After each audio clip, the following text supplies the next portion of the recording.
ताजमहल पर जो एक फिल्म बन रही है, द ताज स्टोरी, उसका ट्रेलर कल रिलीज हुआ है जिसमें परेश रावल है। द ताज स्टोरी का ट्रेलर आपने देखा, आपको क्या लगता है?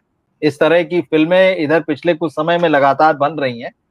एक और फिल्म है और ये फिल्म भी सेंसर बोर्ड में संघर्ष करने के बाद यहाँ तक पहुंची है और अब 31 अक्टूबर को रिलीज होने वाली है।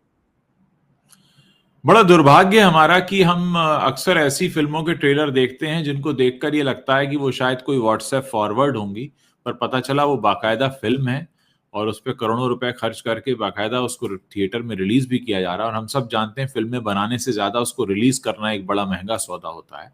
और जब मैंने बिल्कुल। उसका ट्रेलर देखा तो मुझे वो कई सारे व्हाट्सएप फॉरवर्ड्स याद आ गए जो मुझे पहले आए थे, बाद में मैंने उन नंबरों को ब्लॉक कर दिया क्योंकि वो कई बार इस तरह की चीजें फैलाते हैं लोगों के बीच में।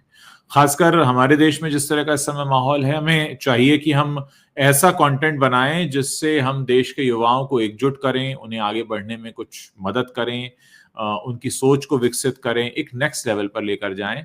और फिर एक वो जो प्रणाली हमारे यहाँ चल रही है, नाम बदलने वाली प्रणाली या पुरानी चीजों पर इधर उधर का क्लेम करने वाली, मेरे तो समझ के बाहर है कि ये किस कन्विक्शन के साथ उन्होंने कहानी बनाई है। यहाँ पर मुझे दो तीन चीजें मैं कहना चाहूंगा। पहली बात तो ये कि परेश रावल जो कि इतने मजे हुए अभिनेता हैं, बहुत से लोगों के लिए मिसाल हैं, लोग उनको देखकर एक्टिंग करना सीखते हैं।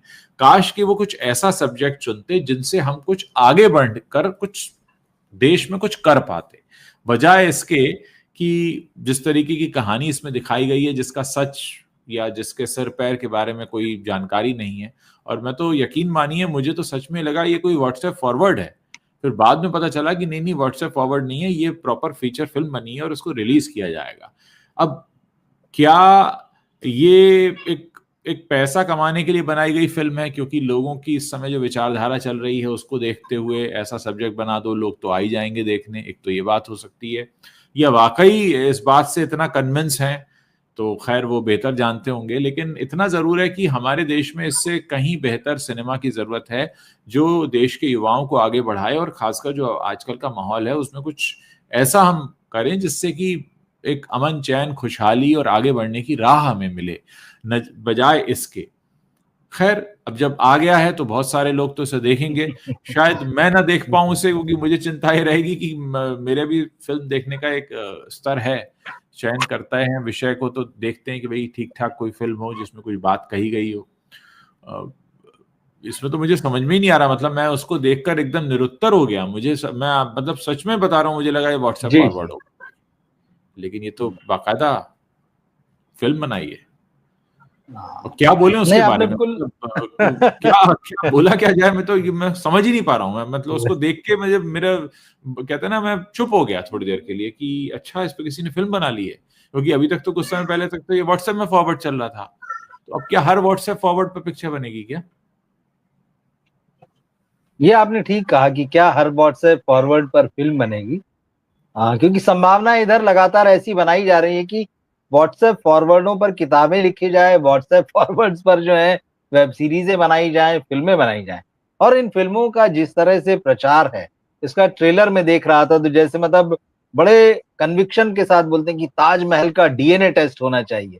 अब ताजमहल का डीएनए टेस्ट जो है, और कहानी जो ट्रेलर से समझ में आ रही बता रही कि भाई वो विष्णुदास नाम का गाइड है जो कि परेश रावल रोल निभा रहे हैं, जो कि बरसों से वहां पर गाइड है। उनकी उम्र जिस जिस तरह से रियल लाइफ में भी है और इसमें भी दिखाई दे रही है, अचानक शायद उनको ये एहसास होता है कि ये मंदिर है और वो एकदम फिर इतिहास में इतिहास को खंगालने की कोशिश करते नजर आते हैं। वो अदालत में, पुलिस में शिकायत करते हैं, अदालत में केस दर्ज करते हैं और खुद ही लड़ते भी हैं। मतलब ये सारी चीज फिल्म ही बता रही है। और इस फिल्म आएगी तब तो खैर मेरी जिज्ञासा तो रहेगी ही। आपने ठीक कहा कि देखना कि नहीं देखना, मेरी कोशिश रहती है कि मैं देख लूं चाहे जो भी आए। आप देखिएगा, तो मुझे बताइएगा। नहीं मैं नहीं, पता बिल्कुल नहीं मैं बताऊंगा। उसे मेरी देख दिलचस्पी पाऊंगा जागी कि है इसमें।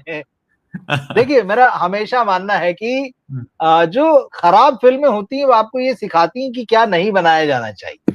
मैं बिल्कुल इस फिल्म के ऊपर टिप्पणी नहीं कर रहा हूँ कि ये अच्छी होगी हाँ या खराब होगी, लेकिन हाँ मतलब फिल्में जब भी आती हैं तो हाँ अच्छी फिल्में तो चलिए आपको पता ही होता है, लेकिन फिल्म देखते हुए आपको अक्सर ये पता चलता है कि क्या क्या नहीं होना चाहिए फिल्म में। तो कहीं ना कहीं ये भी है, क्योंकि ये बड़ा ही कंट्रोवर्शियल समय है। मतलब कंट्रोवर्शियल समय इसलिए कि आप कुछ भी कहिए उस पर कंट्रोवर्सी पैदा कर दी जाएगी। तो मतलब जिन बातों की बहुतायत होती है जिस समय में, हम उसको वही समय कहेंगे। तो यहाँ तो रोज आए दिन कंट्रोवर्सी कंट्रोवर्सी कंट्रोवर्सी। और ये सब्जेक्ट भी ऐसा है। तो इस फिल्म के ट्रेलर में लिखा हुआ है कि डार्क सीक्रेट ताजमहल के। अब वो ताजमहल के डार्क सीक्रेट कौन से हैं?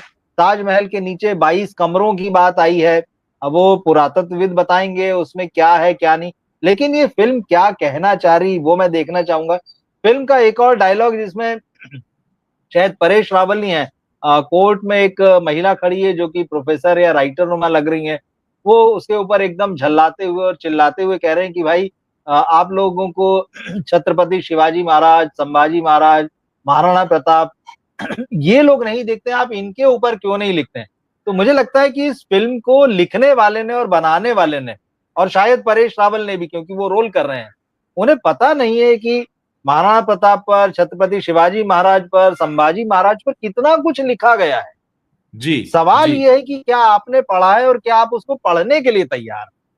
हाँ हाँ तो हाँ ये जो एक इधर चलन हम देख रहे हैं ना, कि हम जो हाँ। सिनेमा बना देंगे उससे हम्म। इतिहास को पढ़ा जाए, किताबें दरकिनार कर दी जाए, जो विशेषज्ञ हैं उनको दरकिनार कर दिया जाए या उनको कटघरे में खड़ा कर दिया जाए ले जाकर।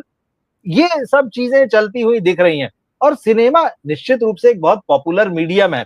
सिनेमा जो बात कहता है, सिनेमा जो बात समझाता है या दिखाता है, दर्शकों के दिलों में वो एक जबरदस्त छाप छोड़ता है, दिमाग पर छाप छोड़ता है। लेकिन हमने इधर देखा है कि इक्का दुक्का फिल्में भले ही इस तरह की चली हो, मगर पिछले 1.5-2 साल में आप देखिए खास तौर पर इस तरह की जब फिल्में आई तो लोगों ने उनको आउटराइटली जो है वो रिजेक्ट कर दिया है, देखा नहीं। और जिसका सबसे बड़ा एग्जाम्पल जो है, द बंगाल फाइल्स अभी रिलीज हुई थी और उसके बाद में उसके प्रोड्यूसर डायरेक्टर कहते रह गए विवेक अग्निहोत्री कि अरे मैं तो मतलब लोगों से मुझे कर्जा लेकर जाना पड़ा हवाई जहाज में बैठकर कलकत्ता तक, ये हालत में पहुंच गया हूं। और उस फिल्म की बाद में कहीं कोई चर्चा नहीं हुई। और ये भी उम्मीद लगाई जाती है जब इस तरह के मेकर्स फिल्में बनाते हैं, जैसे विवेक अग्निहोत्री ने खुद कहा कि मुझे जिस सपोर्ट की उम्मीद थी वो सपोर्ट मुझे नहीं मिला। हालांकि वो क्लियर नहीं करते कि किससे क्या सपोर्ट की उम्मीद थी। और ताज स्टोरी के मामले में भी मैं जो खबरें देख रहा था, सेंसर बोर्ड के मामले में शायद आप यहाँ कह सकते हैं कि वो अपना काम कर रहा है, क्योंकि इस फिल्म को भी यहाँ तक आने में बड़ा स्ट्रगल करना पड़ा है। इन्होंने जो भी फैक्ट्स उसमें दिखाए हैं या जो दिखाने की कोशिश की, सेंसर बोर्ड ने सारा कुछ मंगा लिया था अपने पास में कि आप लेके आइए, आपने कहाँ कहाँ क्या क्या पढ़ा, कहाँ कहाँ से क्या क्या दिखा रहे हैं। तो एक वो सेंसर बोर्ड का अपना मामला है और इनका अपना भी स्ट्रगल होगा। लेकिन मेरे मन में है कहीं, अब बात वही है कि जब आप फिल्म को देख लेते हैं तो वो क्या इंप्रेशन आपके अंदर छोड़ती है। तो मैं देखना तो चाहूंगा कि क्या बना होगा इसमें, कैसे बना होगा। आपने तय कर लिया कि आप नहीं देखेंगे कुल मिला के इस हाँ, फिल्म को? देखिए मैं अभी इस बारे में यही हाँ सोच रहा हूं कि ऐसा सिनेमा ये बना रहे हैं, फिर ये भी जानते हैं कि सिनेमा का प्रभाव हमारे देश पर बहुत ज्यादा पड़ता है, खासकर युवाओं पर। अब यहाँ पे मुझे दो चीजें समझ में आती हैं। एक तो ये कि ऐसा सब्जेक्ट बनाओ जिसको ज्यादा लोग देखने आए, जो ज्यादा व्हाट्सएप फॉरवर्ड होता है, और हम अपना धंधा बनाएं और फिर धंधा बनाकर निकल जाएं। या वाकई कन्विंस हैं ये लोग इस सिनेमा को बनाने के लिए और इसलिए ये फिल्म बनाए। तो इस फिल्म को दो ही मकसद से बनाया गया होगा, या तो खुद कन्विंस होंगे या लग रहा होगा कि माहौल ऐसा है बना दो तो चल जाएगा। तो इसके बीच में क्या होगा, क्या लगता है आपको? मुझे लगता है कि देखना चाहिए और देखकर बात करना चाहिए। जैसे मैं कह रहा हूँ कि इसे आंख जी, मूंद लेना भी कोई रास्ता नहीं है। क्योंकि देखिए बिल्कुल। बहुत सारी चीजों पर फिल्में आई, अलग अलग घटनाओं पर जो देश के अलग अलग कोनों में घटी, या ऐतिहासिक भी अब चीजें उठाई, इतिहास को अपने हिसाब से भी। भाई करण जौहर जैसे, अक्षय कुमार जैसे जो बड़े एक्टर, प्रोड्यूसर, डायरेक्टर, ये लोग जब ऐसी फिल्मों पर अटेम्प्ट करते हैं जो हिस्ट्री को आपको एक अलग ढंग से दिखाना चाहती हैं, तो हम उनकी बात करते हैं। ठीक है, ये जो डायरेक्टर हैं अभी इसमें तुषार गोयल जिन्होंने बनाया, परेश रावल हैं। मैं तो एक मजेदार चीज ये भी पढ़ रहा था, हालांकि मुझे उस पर भरोसा नहीं हुआ, क्योंकि सोशल मीडिया में बहुत सारी चैटिंग होती है। तो कई लोगों ने ये लिखा कि दरअसल अक्षय कुमार और परेश रावल के बीच जो झगड़े की खबरें आई थी बीच में, हेरा फेरी थी, वो दरअसल इस फिल्म में लीड रोल निभाने की थी। इसे परेश रावल ने हथिया लिया। तो लोग ये चर्चा कर रहे थे कि क्योंकि परेश को ये रोल मिल गया तो अक्षय उनसे नाराज हो गए थे, इस बात को लेकर कोई दोनों में बात झगड़ा नहीं था। सर, कोई बात नहीं। जी। अक्षय कुमार अगले व्हाट्सएप फॉरवर्ड पर बना ले, हमारे देश में व्हाट्सएप फॉरवर्ड की हाँ। कोई कमी है क्या? रोज सुबह उठिए, आपको बिल्कुल। कोई ना कोई अंकल आंटी। अच्छा, आंटी पे याद आया, बहुत अच्छा। जी जी यहाँ जी। इसका एक जो ट्रेलर में देख रहा था, तो मैं दर्शकों से कहूंगा कि वो भी देखें। उसमें परेश रावल के पीछे एक प्लेकार्ड लेकर कोई खड़ा है, उस पे एंटी अच्छा। नेशनल की जगह लिखा है आंटी नेशनल, AUNTY आंटी, और नीचे नेशनल। ये देखिएगा, नजर ओके। जाएगी आप। एक सीन है जहां पे लोग प्रदर्शन कर रहे हैं, हम्म। परेश रावल हैं, परेश रावल के पीछे है ओके। Aunty national. मैं उस पर भी रुक गया, तो फिर मुझे और शक हो गया कि ये तो बिल्कुल व्हाट्सएप फॉरवर्ड की ठीक। इन्होंने स्पेलिंग भी इन्होंने वहीं से ले ली, क्योंकि उन व्हाट्सएप फॉरवर्ड्स में स्पेलिंग्स भी अक्सर ऐसी होती हैं। हिंदी की तो गलत होती ही है, हाँ वो हाँ, अंग्रेजी बिल्कुल की भी बिल्कुल गलत बिल्कुल। लिखते हैं ताकि बैलेंस बराबर रहे। ऐसा हम्म, ना हो कि सिर्फ हिंदी गलत हो, उसमें अंग्रेजी और हिंदी दोनों ठीक। गलत होती हैं। तो उसमें एंटी नेशनल है। मैंने कहा अब ये एंटी, आमतौर पे एंटी नेशनल लिखा जाता है ANTI, एंटी नेशनल मतलब राष्ट्र के विरुद्ध, उसमें एंटी नेशनल है। हम्म। तो मैंने कहा ये बिल्कुल व्हाट्सएप फॉरवर्ड वाली पूरी टीम बैठी है, हाँ। और उसने ब्लैक कार्ड भी उन्होंने लिखे होंगे। तो अक्षय हमारे कुमार के लिए दर्शक, एक बार हाँ। व्हाट्सएप फॉरवर्ड भी मिल जी सकता है, जी। उसमें कोई बड़ी बात नहीं। हमारे देश में तो नहीं नहीं, मिलेंगे ऐसे। इसमें तो बाहर है, भाई, बाहर है व्हाट्सएप फॉरवर्ड्स की। वही हमने कहा ना, इस समय तो इतने व्हाट्सएप चल रहे हैं कि, और कोशिश भी है, चल बस नहीं हाँ। रहे हैं, कोशिश भी है कि वो मेन डिस्कोर्स में आ जाएं, उन पर किताबें लिखी जाए, उनके ऊपर सिनेमा बने। तो हमारी एक दर्शक है जिज्ञासा के, वो लिख रही है कि भाई ऐसी फिल्मों का रिव्यू करना कठिन है। निश्चित रूप से कठिन है, आसान नहीं है। मगर जैसे मैं कह रहा हूँ कि क्योंकि ताजमहल जो है ना, वो बहुत बड़ी चीज है, कोई छोटी मोटी घटना पे फिल्म नहीं बन रही है ना, या कोई बहुत तात्कालिक घटना पर नहीं बन रही। उसके पीछे जो एक लंबा इतिहास है, उसको एक तरीके से चैलेंज किया जा रहा है। तो हमें ये भी देखना चाहिए कि आखिर वो लोग क्या कहते हैं या वो क्या कहना चाह रहे हैं, जिससे कि देखिए, आप जो वो लोग जो देश की बेरोजगारी की समस्या पर फिल्म नहीं बना सकते, जो देश में बढ़ती जनसंख्या की समस्या पर फिल्म नहीं बना सकते, जो देश में आम आदमी की समस्या पर फिल्म नहीं बना सकते, वो ऐसे सब्जेक्ट जरूर ढूंढ लेते हैं कि चलो ताजमहल पे बनाते हैं। इससे दो फायदे होंगे।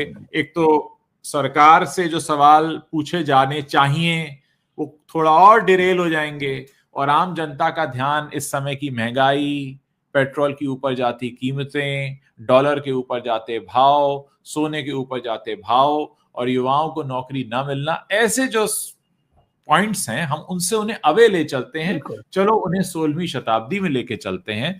कहाँ आज की बात करेंगे, चलो 16वीं शताब्दी की बात करते हैं, तो थोड़ा वक्त भी कटेगा, और हम अभी के मुद्दों से विमुख भी हो जाएंगे। तो बढ़िया है, प्लान तो बढ़िया है, इसमें कोई दिक्कत नहीं है।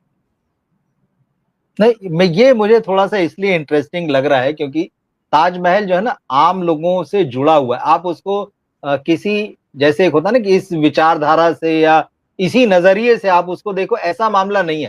ताज को आम आदमी देखने गया है, देखने जाता है, प्यार की निशानी के रूप में फेमस है, उस पर गीत लिखे गए हैं, उस पर शेरो शायरी कविताएं लिखी गई। तो वो ऐसी कोई दबी छुपी चीज नहीं है, या कोई ऐसी चीज नहीं जिसपे आप अपना एजेंडा चला सकते हैं। लोगों की अपनी समझ है उसको लेकर। लेकिन अब ये जो डार्क सीक्रेट्स लाने की और उसका DNA टेस्ट करने की कोशिश है, इस पर कैसा रिएक्शन होगा, मेरी दिलचस्पी इसमें है। तो देखेंगे जब ये फिल्म आएगी। जी। देखिए, डार्क सीक्रेट तो है या नहीं पता नहीं, पर बना जरूर दिया गया, इतना तो दिख रहा है। वो तो बाकी समय बताएगा कि हाँ, कौन कितना डार्क है और सीक्रेट क्या है। लेकिन हाँ, बनाने की कोशिश तो पूरी है। बिल्कुल बिल्कुल। देखिए, सही इतिहास का पढ़ा जाना, लिखा जाना, लोगों तक पहुंचना बहुत जरूरी है। हालांकि व्हाट्सएप ने जितना नुकसान करना था वो कर दिया है, पर अभी भी ये चीजें हमको ये बताती हैं कि सही ढंग से चीजों को, तथ्यों को सही रोशनी में पढ़े जाने की जरूरत है। किताबें बहुत जरूरी हैं हमारे लिए, अच्छी किताबें, रिसर्च करके लिखी हुई किताबें, और जिससे जो हमारा दिमाग खोल सकती हो।